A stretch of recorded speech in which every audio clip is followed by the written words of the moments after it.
Ranma 1/2: The Way Things Are, a fan fiction by Kevin E. edited by RPM, based on The More Things Change and the Pursuit of Happiness, inspired by Rumiko Takahashi. Characters owned by Rumiko Takahashi, with the exception of those owned by RPM at Broadudes. Somewhere in China, 3 weeks ago, deep in the mountains of Japan, a young man was running. He wasn't running for the joy of running, nor for the exercise. He was running because he feared for his life. The young man didn't know why he was scared, just that he was, and that there were people out there chasing him, trying to kill him. People that wouldn't hesitate to clear out an entire town to get to him. He ran until his endurance was depleted, then sank to the ground and began to do what he always did when he was resting. He tried to remember what he was running from, and why, and who he was. He had a few problems. First on the list was that he didn't know his own name, admittedly a problem when you need to seek help, and the first thing people ask is, "What's your name?" Not only that, but he didn't know anything about himself. His memories are like a huge blank slate. The only thing he can remember is running. As far as he knows, he's been running for his whole life, though his dreams are filled, sometimes, with images of a life wholly different from his, images of happy times, of training in martial arts with 2 kindly-looking men he believed to be his father and, possibly, grandfather, of watching them fight for the glory of combat, of testing their skill versus another's. But the dreams always slipped away, leaving him with nothing but cold, hard fear and the overwhelming need to flee. He sighed, hearing the now familiar sounds of pursuit. Time to run again. He sighed again. Maybe I'll be able to find help in Japan. Like that old ghoul said. Greater than less than. Wait a minute, I don't know my own name, much less where Japan is. Oh well. The ghoul said to go east, so I'll go east. I sure hope that she's not one of them. None, she couldn't be. She was wonderfully helpful after that one girl attacked me. Don't know what happened then, but after that, she was real helpful, pointing out the way to Japan. She said that she had family there that could help. Let's see. Name of our cologne. Weird name, just like all of them. Who'd name people after hygiene products and such. Oh well, at least I got that girl to stop following me and calling me Aaron, whatever that means. Greater than. Morning at the Tendo Dojo, Ranma stretched. Less than. Wow, that felt good. Greater than. He sniffed the air, catching the aroma of miso soup and rice. Less than. Breakfast time. Better get down there before the food's all gone. Greater than. He got up, going by the room he used to share with his dad before his mother had come by, and sighed. Less than. Those to make so much noise. I single quote. I'll have to ask Nebiki about soundproofing my room. Greater than. He arrived at the table, greeting everyone with a hearty, "Oh yo," and giving Akan a quick hug. Now, normally, everyone would have face faulted and expected a Herculeo Express, But as Ranma and Akan had admitted their love for each other some time ago, it didn't even draw a blink.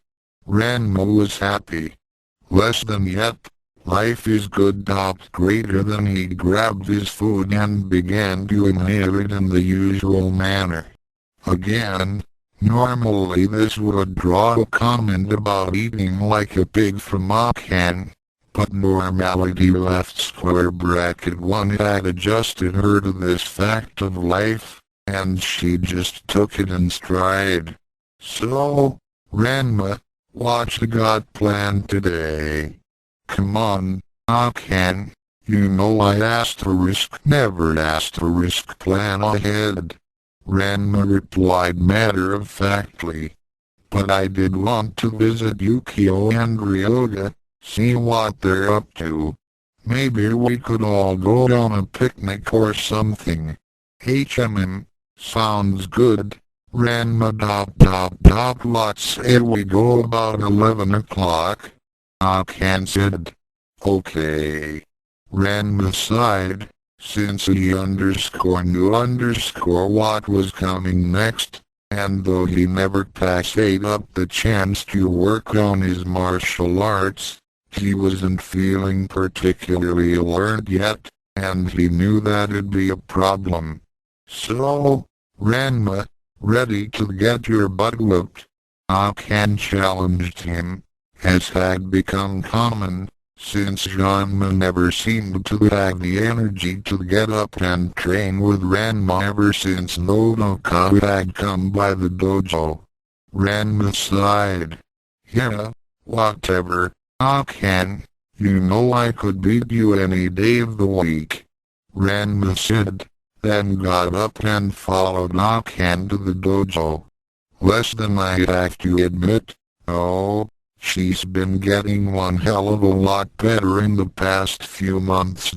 Greater than. They took their usual stances, and Akan began the attack, snapping off a roundhouse kick and a jab at Ranma's head, both of which were dodged. Akan followed up with a low sweep, knocking Ranma to his butt. Ranma flipped up and to his feet, then launched his own series of attacks, catching Akan twice in the stomach and once in the shoulder with a couple of snap kicks and a left hook. Akan grunted, and attacked again. This time, she was quicker than Ranma expected, and he was slower, owing to the fact that he still hadn't quite fully awakened, and she caught him unawares with an uppercut that knocked him silly for a bit. Oh! Ranma. I single quote I'm sorry. I didn't mean to hit that hard. Akan was so wrapped up in apologizing, she almost missed the fact that Ranma was launching his own attacks, upping the speed, and hitting her several times, albeit at about a tenth of his full strength. She winced, but managed to recover and countered a few of the attacks, catching him with a kidney punch.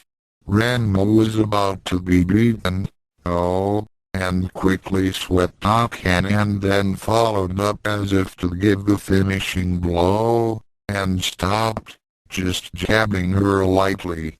As Ranma caught his breath, he looked at her curiously. Hey Akan, I want to try something else today. Okay, Ranma, whatever you say. What did you have in mind? Akan was tending to her bruises as she normally did after such a match. Akan, you're a very good martial artist, but I think you've reached your limits as a fighter, and to be honest, you're still not as good as Yukio or Shampoo, especially when they have the advantage of weapons and ranged attacks. Wham!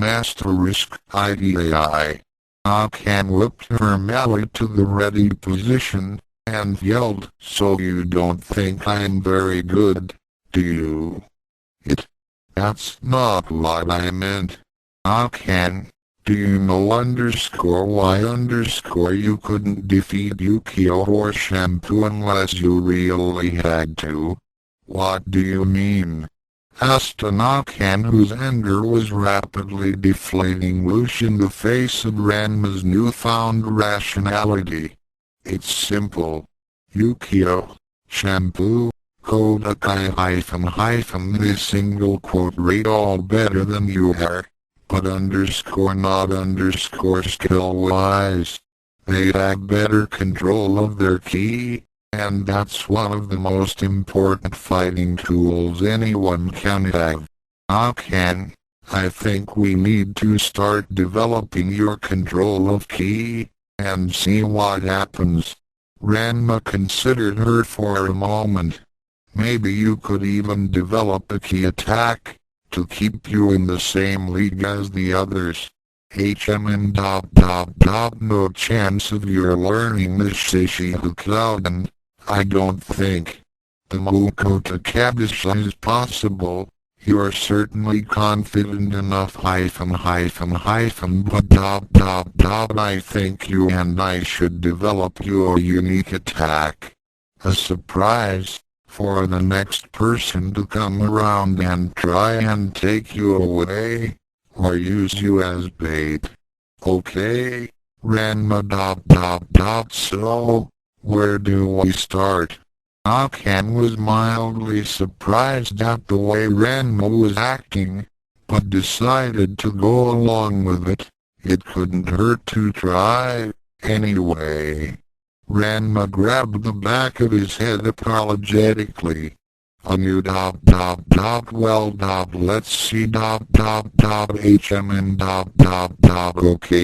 we'll have to start by having you find the point where your ki is in balance. Find the point where my ki is in balance?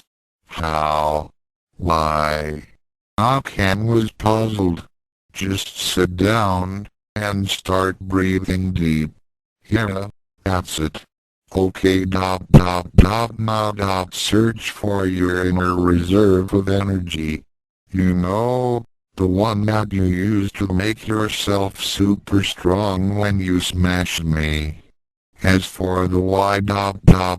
Well, in order for you to control your ki, you have to know when it's in balance and when it's not. Otherwise you can't manipulate it properly.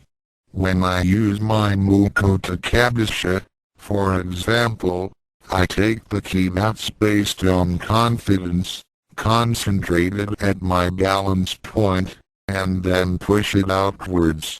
It sounds simple, but it's hard to do. I can do it so easily only because I've had lots of practice. I can sit and breathe deeply, mentally searching for the point at which her ki was in balance. Less than Ranma said that I would know. He said it would feel like a well of power. Strength, he said. Oh. Damn. Lost it. Greater than she came out of her trance-like state and said, wow. So that single quote what it feels like. Ranma nodded. Yup, that's it. You'll get it. It takes time. Double quote left square bracket to their training continued for a while, with some progress. Then they bathed separately, Yoandas, and headed off for Ukans. 1. Normality as explained in the More Things Change was in the business of getting things adjusted. When Ranma and Akan decided to officialize the engagement, they unknowingly destroyed some of the blocks keeping normality from doing its job. Thus, normality was able to nudge Akan into accepting Ranma's eating habits, and into accepting his gamey break and trying to learn attempts at romance and affection. 2. Some of you may be thinking, rightfully so, that Ranma seems a bit, well, too rational and calm. There's a reason for this. First of all, he's really trying not to provoke Akan. Second of all, he's starting to experience the joys of teaching, and that's helping to cancel out his quick temper. Bookings. About 10:45 a.m., Ryoga was, for once, although frequencies were starting to go up, actually quite happy. The business was good, but not stifling. The weather was nice, and he hadn't gotten lost in the last 5 minutes. Delivering his orders, he started back to the counter to collect the next orders to deliver. He had a beatific grin on his face when he approached Yukio at the griddle. "Okay, Yukio, ready for the next orders." "Wow, what's got you so happy?" Oblivious to Ryoga's blushing, as he stared at her with that idiotically happy grin on his face, she continued with, "Okay, here's the next 3 orders. You're doing real good." Ryoga ... even single quote T gotten lost in the last 7 minutes. Ryoga glowed with pride at her statement as he got the orders. "Thanks, Yukio." Yukio looked up for a second, immediately shading her eyes as Ryoga glowed like a halogen light bulb that had been struck by Kuno's lightning. "Hey Ryoga, I'm glad you're happy, but tone it down, just a bit, don't want to blind the customers, now do we?" she whispered, inwardly very happy that he was glowing with happiness and not depression as he was prone to just a few months ago. "Oh, sure, no problem, UK-chan," as he brought his glow down to 10 light power. He wandered off to find the tables, not noticing Yukio's sudden start to his use of UK-chan, or the ruined okonomiyaki that her jolt had sent to the ceiling. Yukio, for one, was extremely glad to see Ranma and Akan walk through the door at this point, as it saved her from having to think about her and Ryoga's situation. "Hey, Akan, Ranma, take a seat, I'll be by in a second," she and Ryoga said, in stereo, as they had taken to doing whenever the two came by to visit. Akan and Ranma took their reserved table that Yukio and Ryoga left for them, which wasn't really reserved, not unless you counted the sign that said for Ranma Soto and Akan Tendo hanging above it, and the glares a new customer got every time he tried to sit there when the place was full, or the spatula and umbrellas that were used in final defense of the table, and wait patiently for the crowd to die off. Die off they did, and I mean the crowd left, not died -- this isn't _Akan _cooking, and pretty soon the place was empty, and Ryoga and Yukio sat across from the somewhat happy pair. "So what single quote do you guys come by here for?" said Yukio. "Well, here's the deal we thought it'd be nice to have a picnic, take a day with our friends you know we haven't all been together in a long time, ever since then and I promise I won't cook anything," said Akan, noticing that Ranma made absolutely no comment about the last part of her sentence, due mainly to the fact that he was really trying hard to be better, especially in public, and also he felt that Yukio and Ryoga wouldn't take too kindly to Akan and him ripping apart the restaurant. Ryoga spoke up for both of them. Sure, sounds good. Let's see you go and get ready and we come by about 3 o'clock p.m. Yukio stared at him. Hey, what about the restaurant? Ryoga stared back. We can afford a day off, can't we? Come on, we've been working for 3 weeks straight, and I know I'd like to take a break for the day. Yukio gave an oh, okay, we'll be by about 3 o'clock. Hey, would you two mind if we brought Moose along? He's feeling kinda depressed. Ranma nodded. Yeah, this'll be just the thing to cheer him up. We single quote I'll grab everyone else minus the Kuno clan. Of course. Ryoga smiled. This would be just the thing to lighten everyone up. Great. We'll see you then, he said aloud to the couple. Ranma and Akan quickly said their goodbyes and left to tell everyone else. 11:30 a.m. Tendo Dojo. After arriving back home, Ranma and Akan decided to call around to let people know about the picnic. Ring hello? Hey, go Sankuji. We're having a picnic today at 3 o'clock. You and Manami are invited. Okay. We single quote I'll be there, I'm sure. Alright. We're meeting here at 3 o'clock. See ya then. Click ring Karai. I was just calling to let you know that we're planning a picnic at 3 o'clock here. Well, not here, but we're all meeting here. Murmur Hera. Okay. You might not want to bring Rio, or it could get ugly. Yeah, I know. Okay. See ya then. Ryoko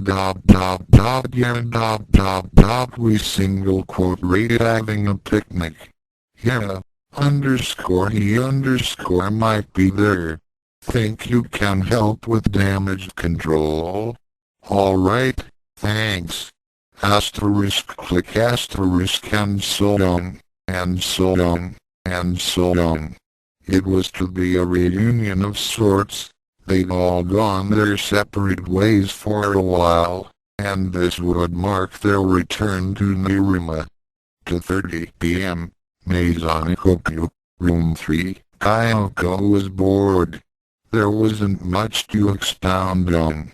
She was bored. Kyoko had just returned to musing about her current state of lethargy when Ryoko walked in. Hey, Kyoko. What you doing? Kyoko sighed. I'm counting the holes in the ceiling. What else? She suddenly got a bright idea, and bounced up happily, saying, Hey Onichan, wanna go to the park or something? We could go get Megain and take a little walk, you know. Ryoko smiled. I've got an even better idea. The poker group invited us on a picnic feel like going? Yippee. Let's go. Kyoko brightened considerably. Wait is she going to be there? Ryoko nodded a possible yes. Kyoko cried. No way. I don't wanna go anywhere she is. She's so in kawaii. Ryoko shrugged. Okay, Whatever. I'll go collect Megain from King single quote S dot dot D's dot dot dot just got back and he's playing already. You be good, okay? I gotta get going. We gotta be at the dojo by 3. Ryoko paused a moment. Hold up dot dot and asterisk John single quote T asterisk tell the other tenants where I'm going. They're enough to make anyone want to leave this place. Too bad we can't afford better. Kyoko nodded in the affirmative, and Ryoko went about her way, gathering supplies, and then trekking down to King's. Once there, she literally dragged Megain off, although he insisted on bringing his sacks. They took their leave and went off to the Tendo Dojo. 3 p.m. 1 week ago, the Nakoyan and Cologne looked up as Shampoo entered the ramen shop. Hello, great-grandmother. Shampoo back from deliveries. Shampoo looked curiously at the letter which Cologne had been reading. What that, great-grandmother? Cologne smiled. It's a letter from your great-great-aunt Perfume. Apparently, they had a young man come through the village since we left, and he's defeated Hairspray. Shampoo hissed. She had a running grudge against Hairspray, against whom she suffered her only defeat. Of course, it was when they were 5, but that didn't matter to Shampoo. Cologne continued with, she also writes that he's on the run from a group of assassins that wish to kill or capture him. She has sent him in our direction, hoping that we can help. Since he is not part of the tribe, we are required to help, even if we were exiled, since we are still part of the tribe. Shampoo nodded. What this boy's name, great-grandmother? Cologne frowned. That I do not know. But Perfume has described him as about 5'9", well-built, with violet eyes. He's wearing a brown shirt, and blue trousers, and looks continually lost and frightened. Here in Mirima, not many answer to that description. We will find him, no doubt. To 50, outside the Nakoyan and Cologne looked around one last time, making sure that she hadn't forgotten anything for the picnic. Everybody ready? Less than HM and ... let's single quote SC. Staff, passion spice, sleep spice, cold water for mousse, yep, got everything. Greater than the 3 former joked Suzoku Amazons met up and started off for the Tendo Dojo. 3 p.m. Outside the Nakoyan and the young man looked up. Less than finally. At last I've made it to Japan. Now, to find this Cologne person. Greater than he walked up to the nearest person and said, which way to Nerima? After consulting the instructions written down for him by the old ghoul. After a week of walking, he'd made it. The only problem was that he didn't know his way around Nerima, which would have been a big problem just a few minutes ago. Now, however, it didn't really seem to matter. Not much of the extraneous stuff does, when you're running for your life. Oh, he was running before, but now, he was running. The goons had caught up with him, and currently 6 of them were chasing him down the street. He looked up from his dead heat run to see 6 more pop out in front of him, smirking as they brought their weapons to ready position. He sighed. Less than this is just not my lifetime. Greater than he looked around, assessing the battlefield, such as it was, and had the time to notice the sign reading, Make Fulanan, and think less than, hey, I've found the place. Too bad they caught up with me now, though. Greater than before all hell broke loose. 3 o'clock p.m. Kendo Dojo. Ranma looked around with a small sense of satisfaction, and no small sense of trepidation. Wouldn't you? Bringing all your friendly rivals out to kill you and their relatives and their rivals around to one spot? Anyway, Ranma looked out over the crowd, shouted, "Noi! We ready to go?" And wait. He got the usual nods and mutters, and he was about to start off when Akan suddenly shouted, "And please, no fighting today." Ryuga, and Ranma gave a sudden start, and Aikarai, Yukio and Akan winked at each other. They'd discussed this before, and they pretty much knew what was gonna happen. Ergo, they discussed strategies over coffee at King's, coming up with several to try. This was test run number 1.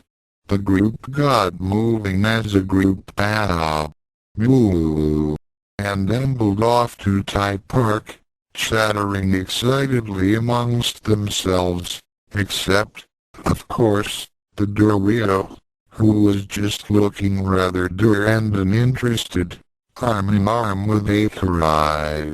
Surprisingly, they made it all the way to the park without violence, and Ranma was feeling pretty good about himself. Less than here. This is alright. This is gonna be a good day! Greater than none of them noticed the figure in the shadows trailing them, brushes strapped to back. Ranma is a rotten fortune teller. 3:10 p.m. Somewhere in Mirimashito ran. He didn't know where to, or where from, but he knew he had to run. They had nearly gotten him back at the Nakeful and in less than who single quote rate a question mark greater than, but somehow he had gotten away. Less than how greater than less than gone single quote T ask just run greater than and was only interested in finding somewhere, anywhere, to hide. He knew it was cowardly, and someone less than who question mark greater than wouldn't single quote T approve, but he didn't have much choice.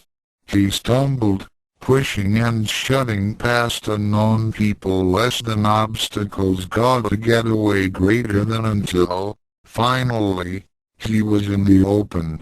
This was not where he wanted to be less than no greater than, so he ran some more, looking for a dark hole to crawl into. Ranma watched, still in a bit of shock, at what he'd caused. It was amazing, unbelievable. The knowledgeable citizens of Nirimo would talk about it for months. What an event! All of the city's major martial artists and property destroyers, and not one fight started. Ryuga and Muse were discussing some of the finer points of hammer space quantum theory, both being experts in certain aspects of it. Muse was generally considered the master, but Ryuga was a specialist in the multiphonic layer theory. Muse was showing some of the finer points in subhammer space array applications, and Ryuga was going to trade him techniques for increasing the density of his multiphonic stack layer. It was quite an animated discussion, really. Yukio and Shampoo were trading cooking wonders. Yukio wanted to learn ramen for future incorporation into Hookins, and Shampoo wanted to be able to use the passion pancakes to their full potency. They were sitting across from each other at little mini grills and stoves, while they taught each other.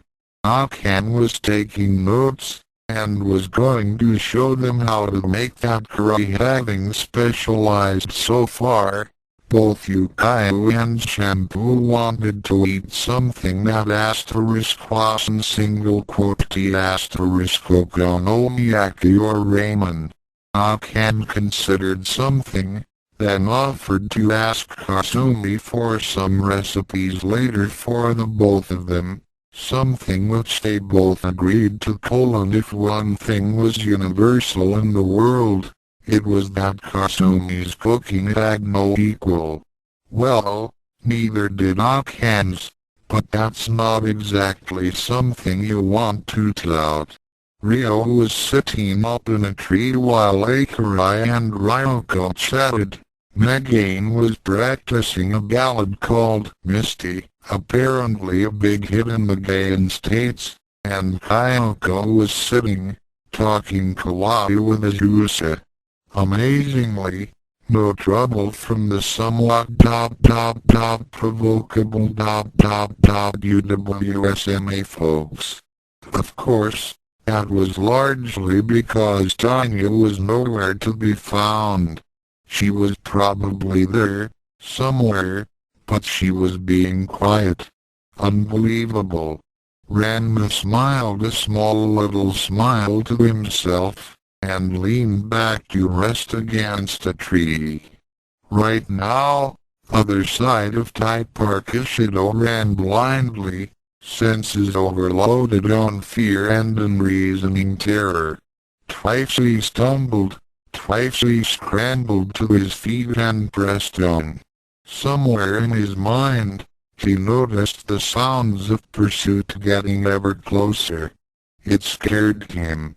He crashed through some bushes, trampling the floor underneath and giving one watching gardener a heart attack, and suddenly burst into another clearing. Less than thought, greater than, but, even as he paused, he realized it was too late as his mind screamed and succumbed to the emotions boiling over in him. Consciousness fled and the darkness welcomed him gently. He never felt the ki projectile that slammed into his back and sent him flying across the park and rolling to come up just short of bullying the happily picnicking group. Things were going good for the group. Apparently, the time away had lessened the sum of the tension between certain members. Not that said much, anyway. Much was being done, however subtly, to keep certain people apart, usually Imahashin and some other Niriman. Even more specifically, Azusa and Kyoko. Akurai stuck to Rio like superglue, incredibly kind, attentive, and loving. Rio was just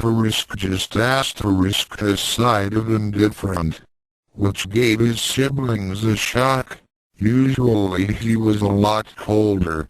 Yukio stuck to Ryuga like superglue. Well, really, because she didn't have much of a choice. It was either that, or drift between all her friends.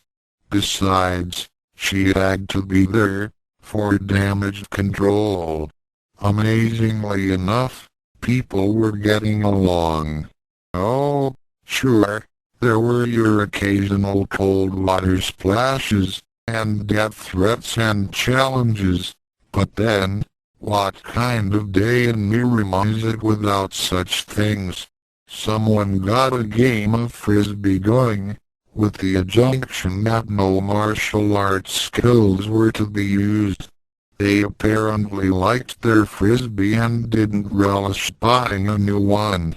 It was a good day, was the almost universal vote semicolon. There was one Mario, of course, and one abstainment Megan, who would rather, all things considered, have been playing back at King's Bar, but never ever passed up free food. What they didn't know was that this was all about to change.